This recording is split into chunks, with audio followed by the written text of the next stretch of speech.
Hoje a gente vai falar sobre os espaços gamificados. Como que eu posso pensar uma educação em um espaço gamificado? Primeiro, pensando o que é educação rapidamente, né? Educação é essa coisa muito ampla, como que eu eduque, como que eu formo hoje no mundo contemporâneo. Sobretudo agora em um mundo em que a gente está muito mais vinculado às tecnologias do que antes. A pandemia nos vinculou à tecnologia e não sairemos mais dela. E nós temos que educar de qualquer maneira. E é possível sim educar a partir de espaços gamificados. O que são os espaços gamificados? São espaços pensados a partir da lógica dos videogames, a partir da lógica do jogo. Todos nós sabemos que o jogo, a brincadeira e o brincar faz parte do processo de aprendizagem de uma criança. Ele aprende brincando, faz parte do espaço lúdico da criança. E hoje esse espaço lúdico da criança, ele foi substituído, está sendo substituído aos poucos pelo espaço virtual. Aquilo que era o espaço físico, a criança brincar com um carrinho nas ruas, tem sido cada vez menor. E as crianças brincam com os carrinhos virtuais. As crianças brincam com jogos virtuais. As crianças interagem através dos jogos virtuais, interagem com outras crianças através dos jogos virtuais. E nós percebemos isso, e no mundo da tecnologia é possível também pensar espaços gamificados. Tá, mas aí você me pergunta, como que eu faço para fazer uma criança aprender em um espaço gamificado, sendo que ela nem tem internet para poder jogar, ou se ela não tem celular, ou se ela não tem computador? Quando a gente fala de espaços gamificados, o pressuposto é que o espaço tenha a lógica do videogame. Por exemplo, esse meu quarto aqui, ele poderia ser transformado em um espaço gamificado. Para que isso aconteça, é necessário que o professor tenha pensamentos didáticos e pedagógicos para pensar o game para além da técnica, ou seja, para além do celular e do computador e para além da tecnologia plugada. Ou seja, pensar um espaço gamificado que não seja conectado com a internet e que, em alguns casos, não dependa do instrumento ou da ferramenta celular, computador e assim por diante. Vamos dar um exemplo. Se eu estou numa escola que é uma escola grande, toda criança sabe muito bem que é bom brincar de pique-esconde. E se eu, por exemplo, redesenhar o espaço, ou pintar os espaços, ou fazer um mapa da escola e colocar nesse mapa da escola uma lógica gamificada? Vou dar um exemplo de um jogo bastante antigo que aparece aqui para vocês na descrição.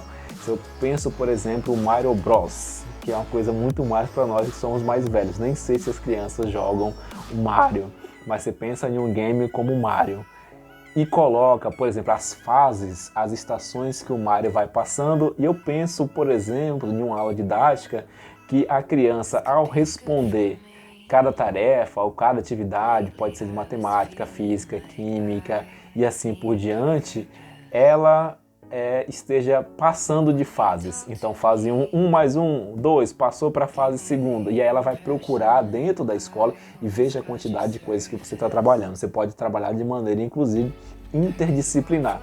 Fazer com que grupos de criança ou crianças específicas andem dentro da escola ao mesmo tempo em que ela aprenda pelos espaços gamificados, colocando a aprendizagem como se fosse superação de fases. Isso é um exemplo. Se eu posso colocar, por exemplo, outros jogos em espaços gamificados, eu não preciso novamente da conexão, não preciso da internet, nem preciso do computador. Eu preciso que os espaços tenham a lógica da gamificação, que sejam pensados a partir da lógica da gamificação. Vamos colocar outro jogo aqui, um jogo de corrida de carros, que também pode se dar por internet. Ou um jogo de formação de grupos, que também se dá pela internet. Ou se eu pensar em jogos, por exemplo, como Pokémon, na verdade não é um jogo, mas é um jogo interativo. Eu não preciso necessariamente de um Pokémon virtual, gamificado, ligado à tecnologia, para fazer com que a criança procure Pokémons na escola. Eu posso simplesmente, com aquela velha brincadeira antiga, claro que agora pensada pela lógica da gamificação, esconder ou trabalhar com esconderijos e com realização de tarefas. A cada descoberta de um problema de matemática, de português, de química, ele conseguiu encontrar um Pokémon. Isso são exemplos que podem ser ampliados para outros espaços, que são espaços gamificados.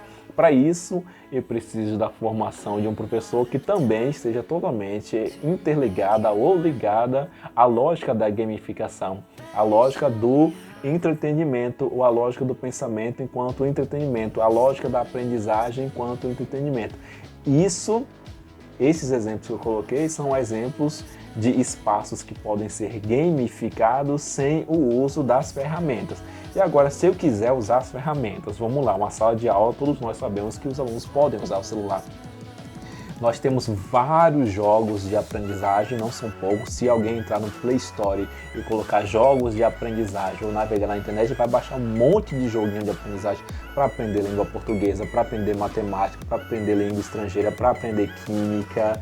E eu posso fazer um acordo com os alunos em que ele baixe esse programa e eu posso avaliar o aluno de acordo com as suas fases, de acordo com os seus processos de aprendizagem dentro desses jogos de aprendizagem.